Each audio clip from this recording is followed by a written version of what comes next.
Guys, welcome back. BDCKR here. We're back with our weekly Q&A video. This is season 8, episode 34. Links in the description if you're on YouTube to access this on podcasting platforms. So I want to say, because I took a look at the questions we got this week, a lot of them are related to injustice. So before we get to that, I want to point out we came pretty close to not making it this week because of other stuff that's happening. I'm totally willing to talk about it a little bit, is that I can't believe how disruptive doing renovations is. It is ridiculously not worth it.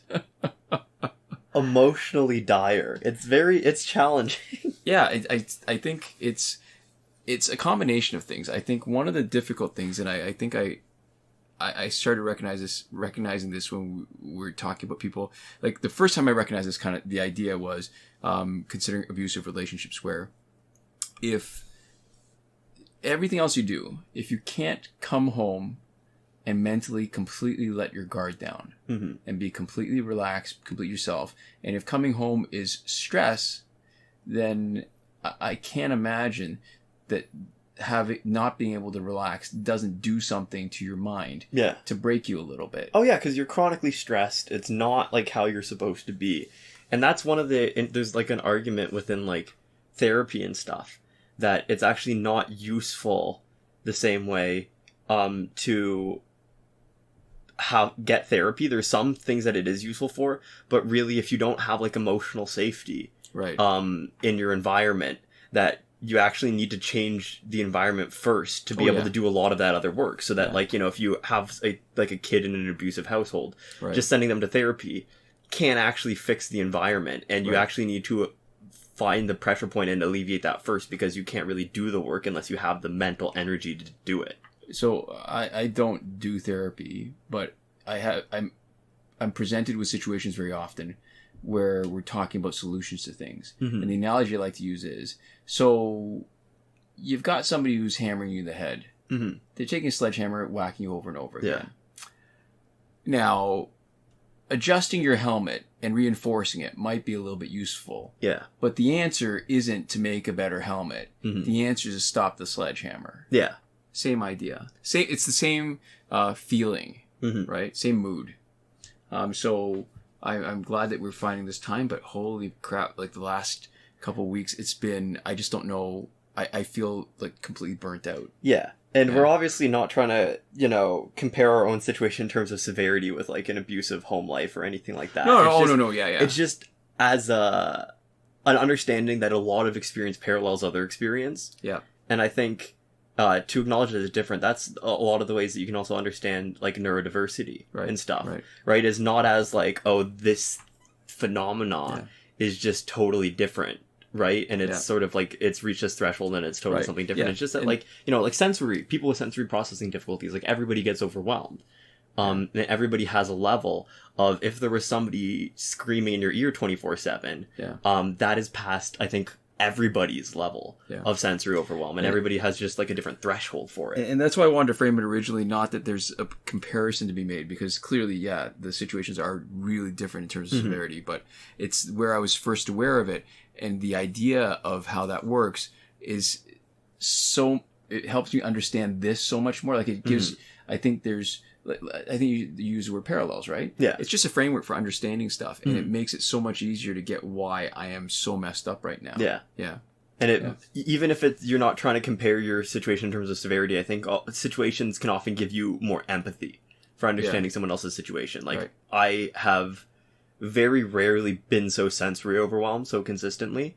And I know that people with conditions that, you know, cause them to have different thresholds for sensory stuff spend a lot more of their days a lot more overwhelmed than I do. And experiencing it for even just a short amount of time gives me a lot more of an understanding of what it's like to have very little mental energy for other stuff, just because everything else is so hard. Like, I am doing a one summer class right now, and it's harder than taking like 2 or 3 would have been, as long as my environment is really noisy. Right? And so I can have a lot of sympathy for people who would have trouble, right? Somebody with a sensory thing. I can understand why it would be really hard to do well in school because like a classroom environment might be, you know, quieter than what I'm dealing with, but equally overwhelming to somebody who has like a different, you know, for sure, whose brain is wired up a little differently. For sure. Yeah. So there we go. Getting into the questions, the first one comes from Lazy, and they say, I've been doing the 2-account glitch for Phantom Zone for a while. Today, the Phantom Zone progress on my original account transferred to my second account. Now, nothing shows up for Phantom Zone on my original account. The screen freezes every time I enter Phantom Zone. Anyone know how I can fix this? I am using an Apple device. Yeah. So we answered this in the comments originally. I'll read that answer quickly, but I had a few other ideas. Mm-hmm. So we said the short answer is nope. Nothing to do. Longer answer is one device swapping between 2 accounts as an alternative to clearing app data for any of the glitches that we talk about. Yeah. So there's a risk of account bleeding and account corruption. Mm-hmm. But one account simultaneously on 2 devices. So the difference is 1 device, 2 accounts, or 2 devices, 1 account. Mm-hmm. You're risking account suspension. Yeah. Neither is great, and that's why some of the like the airplane mode refund glitch. Yeah. That people have been saying a long time, oh, you just use swap back between accounts, log in, log out, log in, log out. And it may be faster, and maybe that time saving is of value to you. And if it's value enough that it makes it worth taking the risk that you're going to bleed one account into another, mm-hmm. then, you know, that's you. But I think one of the approaches we've always taken with the glitches that we've done tutorials on is it's maybe not foolproof safe, but it's as safe as we can make it. If you've got 2 alternatives like that, if it takes a little bit of extra time to do it, but it's way safer, we'd rather go with that than to mess up the account like this. Although, you know, with Apple, if you're having to re-download something every single time, the whole game, I can understand why that might not be practical for some people, especially given your internet speed, right? Yeah. If you're only getting like 1 megabyte a second, like that is like you're committing to a lot of time for a reset, right? So in that case, it might not even be worth doing the glitch. Yeah. I mean, the idea really is that the resource has to be scarce enough to justify the time that you're putting in, and most of the time, 1 pack isn't enough to justify even doing it on Android where it's relatively easy. But, you know, for Phantom Zone, I can understand why you'd want to reset, right? Yeah. And even if it takes longer, even if it's re-downloading stuff, I mean, it is a choice that you have to make. The one good thing is that if you have other stuff to do, it's passive. Yeah. You don't actually need to be actively playing for stuff to re-download. Yeah, but it is a hard math, whether or not it's worth it to do the 2-account thing. And I think for some people, it might be, but you know, getting locked permanently out of your Phantom Zone probably makes it feel not worth it. Yeah, I mean, I if it happened to me, I'd probably try a few different things, but I have no idea what actually works. You know, like there's different levels of severity. I think the first thing I'd try would be to just uninstall the game. Yeah. What I'm afraid of, though, is because if you've been swapping back and forth between accounts, it's tied into the account on your save on your server. Yeah, not locally on your device. Yeah, but I'd still probably try that.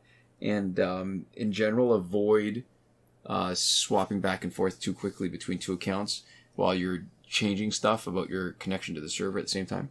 Just too dangerous of account bleeding in general, or specifically, and account corruption in general. Mm-hmm. Yeah. So there we go. Best of luck with that. Yeah. Our next comment comes from Jaden L.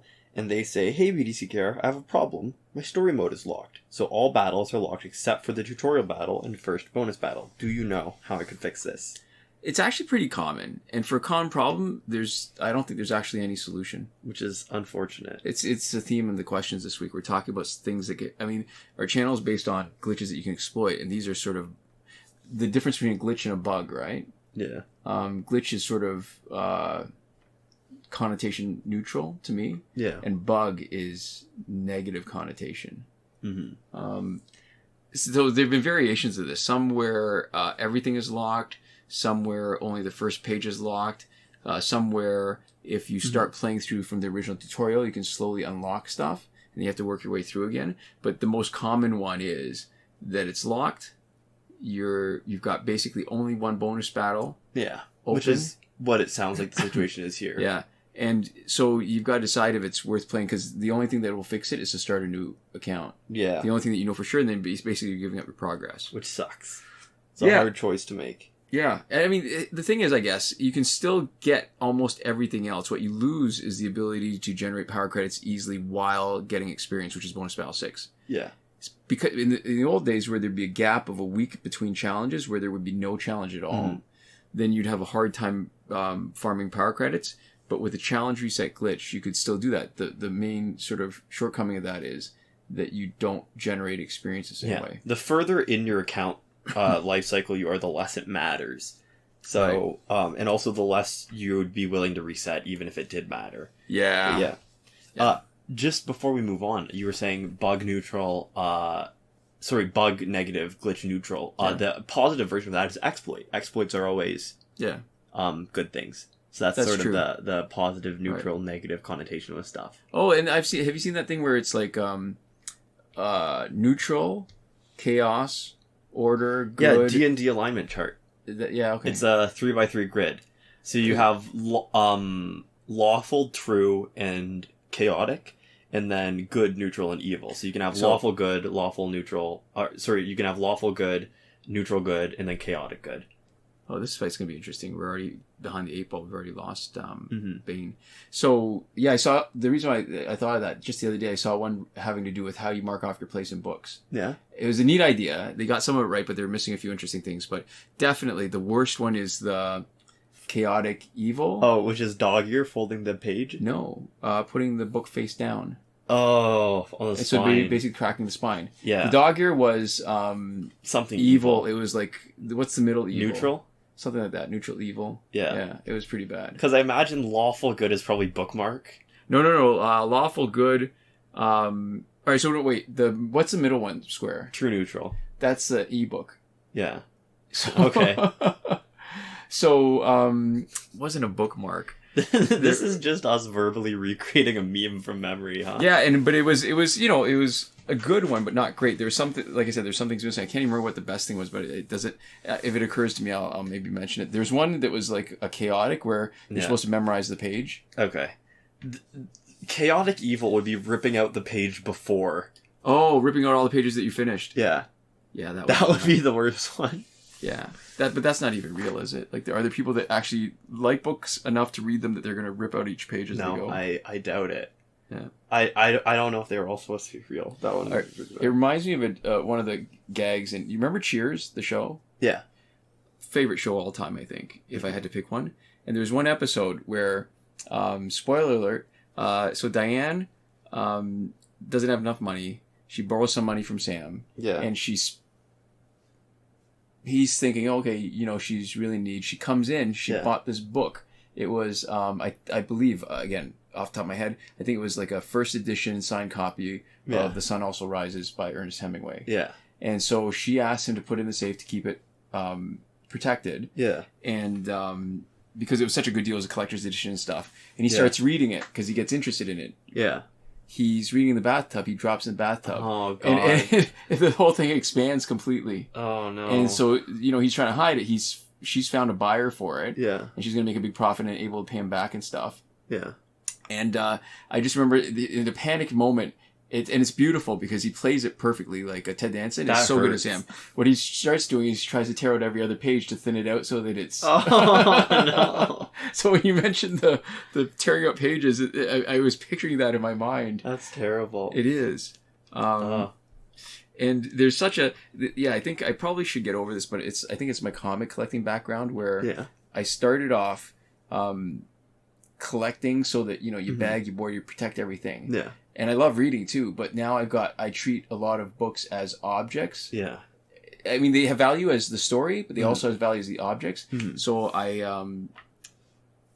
they take a lot of room. Mm-hmm. So, it's hard because, I don't think there's nearly as much of a market as there is for comic books when we're talking about books. Yeah. So at some point, I got to figure out what I'm going to do with all this because I don't know that you'll necessarily want all these books when I'm gone. For people who don't know, we're sitting in a den. Full of books, chock full. 4, 6 foot tall bookshelves, and they're double stacked.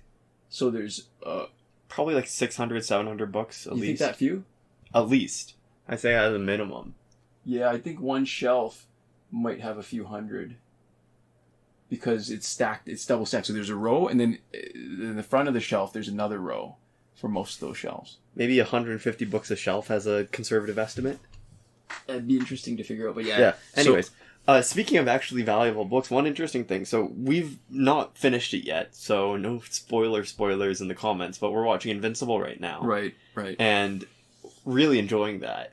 I think our audience is the kind of people who'd enjoy Invincible if people have Prime, or if they're willing to steal it online, I guess. Yeah. A pretty good adult comic, like a superhero story, right? Like an animated. And I like it because it's, I think it does a really good job of being a little gritty and a little interesting and dealing with like sort of human emotion, and it's an interesting contrast to the other big thing adapted from a comic book on Amazon Prime right now, The Boys, right? Where it takes a very different tone. It's not as interested in hyperviolence. It's not as interested in... It's not as grimdark. Yeah. Right? Where grimdark is a thing. Mm-hmm. And what's interesting to me is they lean into a little bit. There's some language. Mm-hmm. There's definitely some situations. There's definitely some graphic violence. Yeah. But they don't need it. Like, I think the tone, like what you're saying, the tone, they can achieve it. Yeah. Without, and I'm not sure, I think it might have been just more accessible. Yeah. For a bigger audience if they had just avoided, because it feels almost like a little bit of dressing. It's not central to it. Not the way that it is in The Boys. Yeah. What I think, honestly, I think it's really effective, because I think in The Boys there's a lot of violence, like really graphic violence, and I think it's almost supposed to be desensitizing. It's supposed to say, if you put superheroes in the real world, their lives are very, very violent, right? What they do is, essentially violence, and their sort of main interaction with the world is a violent one, right? Right. And it's an interesting mix of superheroes and capitalism, I think, in The Boys. Right? Whereas this show is using it more to punctuate the idea that there are moments of sobering violence. It's more like little reminders. Whereas in The Boys, they're almost more like mercenaries, right? Where they're theoretically like the good guys, but they're in it for the money, right? Whereas in this show, they seemingly are a little more like, it's more like state violence, right? Because it's working with governments. It's, like they're sort of positioned as like peacekeeping, right? More than anything else. And within that, there is still sort of these smaller moments of really sort of extreme violence, or things that are emotionally hard. It's being exposed to stuff. It's like, if you're like a battlefield medic or something, right? If you're like a soldier, you're not like up close and personal with violence a lot of the time. Yeah. But there are these sort of moments that are really intense and strong. And I think it does something different to the tone to have it used much more sparingly. It makes it a lot more noticeable in the moments that it does come up. I feel like, as you're saying that, I was thinking what the biggest difference, and it's not, you said capitalism. I think it's maybe even more fundamental than that. Mm-hmm. That The Boys has a lot to do with power and the exploitation that can happen when you've got such a big disparity in power, where there's this real that when you have people exerting their power, that you almost always have to have a victim. Yeah. And capitalism is a good example of that, right? Where we see it, but we've sort of, in some ways, we've internalized it because we're participating in capitalism the way we're not necessarily participating in the kind of violence that we see with superheroes. And I feel like the Invincible, and maybe I'm misled a little bit by the animation. Yeah. But it almost feels like that Invincible hews a little bit closer to the sort of traditional, what do they call it? Like 4-color comics, where they don't explore so much the fact that the regular human beings are extremely vulnerable to these demigods who have so much power. And in our real world with the superheroes, that's manifested not as superpowers, but as money and the ability to do things to you. Yeah. Without your consent. It's true. There's a lot more sort of exploration of class themes, I think, in the boys. Yeah. Whereas the Invincible is more sort of solely focused on the heroes, right? And the non-hero characters are more just important for how they relate to the people with powers, right? As opposed to like the focus, right? It's not like we don't center as much the stories of people without power, where the boys, the boys and the boys don't have superpowers. Right. Although apparently in the comics they did. Oh yeah? I didn't know apparently, that. Okay, so this is a mild spoiler for the boys. Compound V, right? Yeah. Is the thing that gives people superpowers in the boys. Right. And apparently in the comics, the boys juiced themselves with Compound V to be on sort of more of a level playing field. Really? Yeah. Because I thought that in the show, because I haven't read any of the comic, I thought that in the show, part of the idea was that Compound V was not great in adults, and that's why they had to have so many kids. Yeah. On so apparently it doesn't follow that closely, and one of the things that they're saying is the ending of the comic books can't be the ending of the show. Oh, interesting. Okay. So, again, a spoiler for the comics, but I haven't read the comics either. So you'll be as spoiled as I am, and I don't consider this a huge deal if you don't plan on reading the comics. Skip ahead like 2 minutes if you do. But what they said in the comics apparently is because they were all juiced on Compound V, what ended up happening is the main gruff guy, I forget what his name is, in the original comics, like, killed most of his team. Ends up killing like Mother's Milk, Frenchie, and everybody, because they're all juiced on Compound V, and so he's trying to cleanse sort of everything, like all the Compound V. So they kill a huge amount of soups, but then his crack team, has been juicing themselves, and so he considers them part of the problem, and he just sort of murders everybody. Wow. And so that's that plot line doesn't make sense in the show, because they aren't on Compound V. He wouldn't have that same motivation, and apparently he also doesn't have the same amount of like sort of emotional redemption in the comics either. Right. And obviously when they set up the ending like that, right, it makes sense that he wouldn't have emotional redemption the same way, because in the show, and now it's a spoiler for the show, so skip forward if you haven't seen a minute or two and you don't want to see it. It's the spoiler for the end of the last season. He helps a kid with powers, right? Okay. You've watched the show, remember? His son, yeah. So, it was You're Only Human. Yeah, so he is... he's obviously not trying to kill everyone with powers, right? Right. So he's gone through a very different emotional arc in the show versus the comics. So that's something kind of interesting. Okay.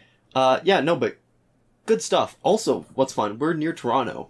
They're filming in Toronto. There's like streets that have had their buildings changed. My friend was walking down the street from her apartment in Toronto and got some video. There was a street where the A&W had been changed to Whataburger. That's funny. And had like ads on it for like the hero meal and whatever. Right. There was a bus station where the bus station ad was for like the 7 Tower or whatever from Whataburger, and it was 7 patties stacked on top of each other. And there was a Queen Maeve Pride ad, a show your true colors with like rainbow like stripes behind her. Right. So that's kind of cool, is that little bits of Toronto for the purposes of the show have been transformed into fake boys city streets. If you get a chance, I'd love to see those pictures. Yeah.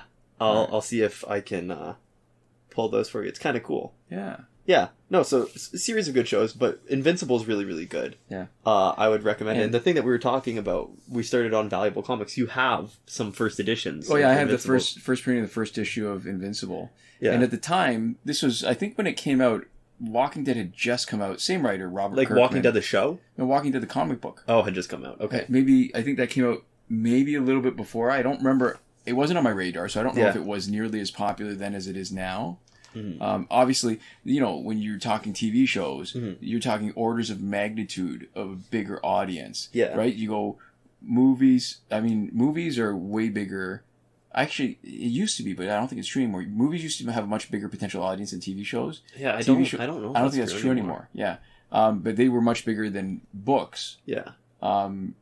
Because of just fewer people read comics or books. Yeah. Again, I'm not even sure that's true anymore, but because of the way it's distributed digitally. Yeah. Because for sure, comics, at least, you've lost all the newsstand markets, basically. Yeah. It's all direct.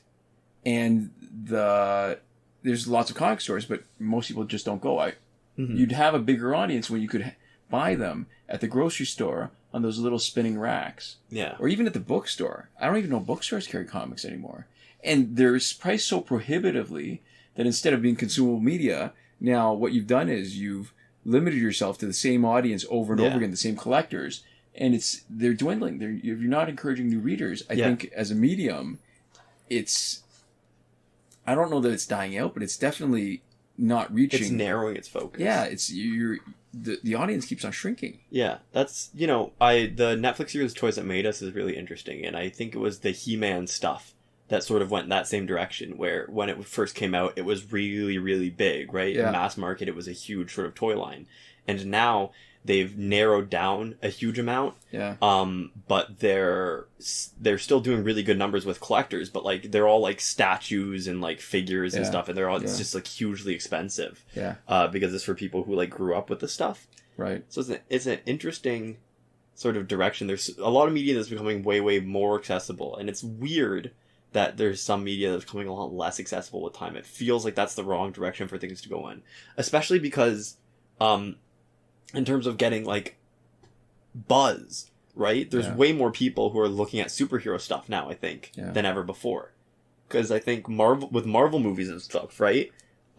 It's mainstream in, I think, most demographics. Right. I don't think there's a demographic that like is specifically not watching Marvel movies, and there might be different groups that are watching it in like smaller proportions, right? Yeah. But for them to be like the highest grossing movies, right? Like the big ones, they have to be capturing as many people as any other movie ever is, and so maybe it's not that unnatural though. I mean, I guess it depends on who's doing it. What made me think of that was that there was a toy that when I was growing up that was pretty popular called Micronauts. Yeah. And then a company called Palisades came out with a reissue of a bunch of the toys. Mm-hmm.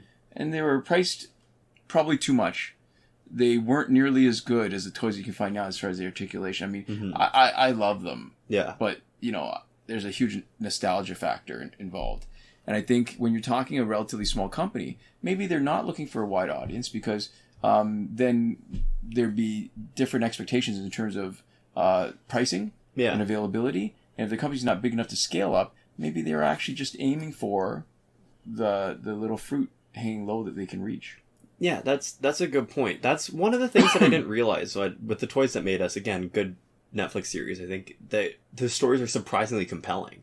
I didn't realize that Lego had so much financial difficulty because the time that they were having financial difficulty in was a time when, I was a child and I was like playing with Lego, right? Yeah. And I had this sort of sense that Lego was just this really solid quality, like premium brand, right? And it felt like, it was so ubiquitous that there's no way that it would have financial difficulties. And, watching the show, it was a shock to me realizing that Star Wars was one of the things that almost sunk Lego because they invested so much into their lines, and it initially sold incredibly well. But then in the years where there wasn't a new movie and they invested too heavily into it, they had huge losses. Yeah. And I know that I know theoretically the idea of overextending can cause something to collapse, like growing too fast in an unsustainable way. But for toys and for stuff like that, it, before seeing examples, like seeing start like having a big brand and being able to have that partnership, like almost screwing over a company, I didn't really sort of internalize the idea that you might purposefully want like a really like a much smaller, easier to manage but consistent market. Yeah. So I guess for some people, for those comics, like for The Walking Dead or whatever, clearly having a smaller number of like higher value like clients is working for them, and they're doing it on purpose because you could make cheaper stuff. Yeah. Right? They could do it differently, but the fact that they're doing it this way on purpose, I mean, we obviously don't know nearly as much about the comics industry as people making comics. Right. Yeah. And it's funny, too, because that was my second wave of collecting. I collected a lot before you were born. And at one point, I sold a bunch of my collection and kept a few sort of important issues. Yeah. Like I kept the Sandman #1 and #8, which number 8 was the first appearance of Death that I'd gotten signed by Neil Gaiman. Yeah. I kept the one that won the World Fantasy Award for best short story before they made a rule that comic books could no longer be nominated for it. Yeah. So I sold a bunch, and then I started collecting again. I think right around late 90s, early 2000s. Yeah. And that was the wave. And I'd pick up anything that looked interesting. Invincible looked interesting, but didn't hold my interest enough for me to keep on collecting it. I mean, at that point, something would have to be spectacular, because even then, when you look at the Canadian cover price, I think you were looking at like $3 an issue. And if you're following story, it didn't used to always be like this, right? A lot of comics used to be self-contained stories. And then I'm not sure where it started. It was probably with those maxi series that happened in the late 80s, especially stuff like Watchmen, where there would be these longer story arcs, and that in order to read the complete story, or even to get any sense of closure, you'd have to get the whole thing. Yeah. And then, the other thing was, they started pushing graphic novels, which were reprints of runs, and that was a cheaper and better way, because then you wouldn't have to bag and board each individual issue and unbag and unboard when you wanted to read, a story. You'd have a book. You could just open it up and read it. Yeah. So I think the market changed a lot, so that people who really enjoyed the stories didn't necessarily have to buy into the collector's mentality. Yeah. Okay, I don't know if there was a point that we got around to, but just a discussion of collecting stuff. Yeah. What was that question from? That was talking about story mode being locked. Okay. So, I don't know. All right. So, we got more next questions. one, from Young Chiayin. They're saying, I'm trying to make Red Sun Team great again. Red Sun Green Lantern or Red Sun Wonder Woman, but I can't decide the third one. Anyone have any suggestions? So I guess we'll just ping down the list one by one. Yeah. And, there's one easy one that you don't want to include. Well, let's maybe at least comment on the choices that are made at the start. Okay. That Red Sun Green Lantern, I think 100%. Yeah. Red Sun Green Lantern is the one that prevents crit damage and prevents stun. Yeah. Those are absolutely critical. Even though those are defensive abilities, they are so powerful in this game, where a huge amount of damage is crit. Yeah. And with Necron Scythe and Cloak of Destiny, magnifying stun damage, I think if you've got this, it takes no slots of your gears. Yeah. You can make everybody else exactly how you want. And it totally undercuts the enemy team's ability to hit you hard. Right. So it doesn't make your fights faster, but it means that you have a much better chance of winning. Yeah. I say if you build your team right, if you gear them up right, it's almost impossible to lose without really screwing up. Yeah. And so the biggest appeal of Red Sun Team is not like a Flashpoint. The biggest appeal of Red Sun Team is Red Sun Green Lantern. Yeah. It's not how it was originally, but if you're going to do it, you want to have that ability, because there's no real overwhelmingly magical kind of damage output in any of the team composition, so you have to have that. Red Sun Wonder Woman, where she can boost power gen for everybody, I think that's really good too, because if we're talking in a world of Tanty Totem where that doesn't matter, but with Master's Death card, what you're doing is you're guaranteeing that Master's Death card tag-in is giving you a bar, and that anybody else who's in the fight is building up power really fast. Power is where it's at. I think that hasn't changed. She's always been great on Red Sun Team. Yeah, so really strong. Those are definitely easily assumed in the question, but I'm in total agreement. They're the two best Red Sun characters to have on your team. So let's look at the other options. The bad one that I was talking about, Solomon Grundy, worst option. So his passive increases, gives a 15% increase to max health for every Red Sun character on the team. So you get 45% with 3. It's not enough for it to matter. He fights really slow. It might matter too much. You get better, but you get worse matchups. That's true. Yeah. So it doesn't. It gives you worse matchups because it unbalances your team. He fights really sluggishly. He's not fun. So he sucks. We can just move on from him. Yeah.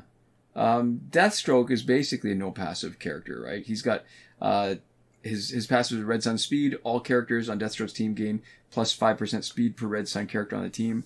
That's less than Regime Flash would give you. Yeah. The speed damage, I think, when you're playing against it, speed matters more, but when you're playing with extra speed, that's not enough. Yeah, it doesn't help as much as you think it might. Yeah, I mean, the only thing is, the reason why he's better than Solomon Grundy is his passive doesn't hurt you the same way. Yeah. and he's decent speed for fighting. Yeah, but it's still probably no. Yeah. So Superman is, I guess we're going in order from worst to best. Superman, I think, the increase in basic damage is great because it doesn't change your matchups. Yeah, because it's only for basic. It's not for all damage, so it's not like a stat. Right. So Red Sun's strength, Superman and his team gain a 25% damage boost to basic attacks for each Red Sun character on his team. So you could potentially get a 75% basic damage boost. With no gear. With no gear, just by having a Red Sun team. And back when there was no gear, this was pretty spectacular. Yeah. And back when there wasn't Tattoo Totem, basic damage was where it's at. Mm-hmm. So by doing that, you could have a team that would really mow through an opponent, but it can't do it anymore in the way that is competitive with a power generating super team. So this one's pretty good for balancing your team out, because you're getting sort of basic damage just by putting the character on, and you can focus more on specials with everything else. Yeah. And in a situation where you don't have Tattoo Totem to get your power back, he's, I think, more valuable. Yeah. But if you have Tattoo Totem, you don't need to have as balanced a team between specials and basic damage. It's okay to really just focus on specials. So he's, I think, a lot better if you don't have a Tattoo Totem. And then with Tattoo Totem, he's like a maybe. I think that's a great point, actually. I think we brought it up a few weeks ago, is that the difference in how you set up your team has everything to do with whether you have Tattoo Totem or not. Yeah. Tattoo Totem, power all the way. Yeah. If you don't have Tattoo Totem, you can't really make a team like that because power doesn't come fast enough to make it worthwhile. Yeah, it's just bonus damage. And because of ways people can block or avoid or reduce damage with it, that you have a chance of getting it eaten up, sometimes it's better to shoot for consistent damage that you can promise, which is basic damage. Right. And that leaves us with Red Sun Batman. Yeah.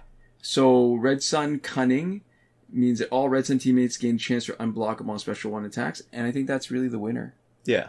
You're relying on power, you make it unblockable, you're just going to do more damage. I think that's pretty straightforward. I think that that is the winning team, with the possibility if you might want to swap out Superman every once in a while, but you really want to do your specials. So that, Superman if you don't have Tattoo Totem, probably though. And then Batman if you do, almost certainly. Yeah. So there we go. And, I think that's everything we wanted to cover for that. Yeah, I mean, we have a few more questions, but we're running out of footage. Yeah. And instead of trying to jam some extra footage, I want to comment on this. This team is perfect for facing Killing Joker in the first slot. This is the second fight we've seen. And what's beautiful about it is, because she's got Necron Scythe, she's going to survive a super if they tag him with a super. And they don't, we're still going to be able to watch. We're going to knock him out, but because we pause, it means Batgirl's ready to tag in right away. We've done enough splash damage. She just tags in. Boom. 3 bars wasted. So there we go. So we're coming up here on the end of the video. We have some folks that we would like to give shout-outs to. A shout-out to Eliza the Meatless Mac Marauder Caton.